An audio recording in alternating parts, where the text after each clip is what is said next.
ఈ ఉత్సవాలకు వచ్చే భక్తులు పాటించాల్సిన నియమాలు ఏంటి? మగవారు కానివ్వండి, ఆడవారు, చిన్నపిల్లలు.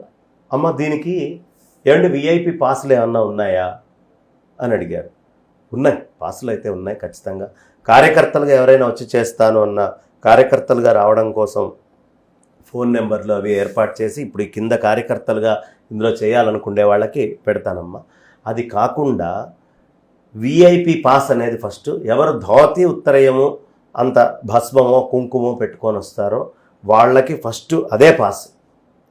ఆడవాళ్ళు ఎవరు కాశీబోసి చీర కట్టుకుంటారో అంటే గోచీలాగా ఇట్లా కట్టుకుంటారు కదా, అలా కట్టుకొని ఎవరొచ్చినా వాళ్ళందరికీ ఆ గోచి కట్టుకోవడమే పాసు. వాళ్ళని ఎవరు మీ దగ్గర విఐపి పాస్ ఉందా ఏముంది అని అడగరు. వాళ్ళని డైరెక్ట్గా ముందరికి వెళ్ళిపోయి హాయిగా వాళ్ళు కూర్చొని చేసుకోవచ్చు. కాశీబోసి చీర కట్టుకున్న వాళ్ళందరూ కూడా విఐపి పాస్ హోల్డర్సే. ఇది కాక ఇక మేము సౌందర్యలహరి ఇవన్నీ చేస్తామంటారు కదా, అప్పుడు ఈ చేసేటటువంటి వాళ్ళకి ప్రాధాన్యత ఇవ్వాలి కదా. వాళ్ళకి నెక్స్ట్ ఇమీడియట్ ఈ కాశీబోసి కట్టుకొని ధోతులతో వచ్చిన వాళ్ళకి వెనకే వాళ్ళకి ఏర్పాటు చేయటం జరుగుతుంది. కాబట్టి వాళ్ళకి సెకండ్. ఇక మిగతా సామాన్యమైన భక్తులందరూ కూడా రావచ్చు. ఇందులో పాల్గొనాలి అనే ఉద్దేశానికి వచ్చిన వాళ్ళందరికీ విఐపి పాసులు అవి కూడా కొన్ని ఏర్పాట్లు ఉన్నాయమ్మా. 12 రోజులు ఎవరు మాతోటి ఉండి ప్రయాణం చేస్తారో వాళ్ళందరికీ 12 రోజులు ఉంటాననే వాళ్ళకి మొదటి గుర్తింపు, లేదండి కొన్ని పారాయణాలు ఉంటాను అంటే 3వ గుర్తింపు.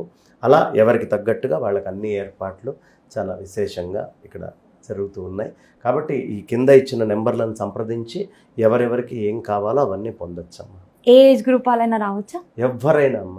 3వ ఏట నోట్లో నుంచి మాట పలకటం వచ్చి లలిత అనే పదం అనే దగ్గర నుంచి 1.5 ఏడాదిన్నరలోనో ఎప్పుడో చివరికి వృద్ధాప్యం వచ్చి ఆఖరి దశలో ఉన్న వాళ్ళకు కూడా ఆహ్వానం ఉందమ్మా. వీళ్ళు వాళ్ళు అనే తేడా లేదు, శంకరులు అందరి వారు.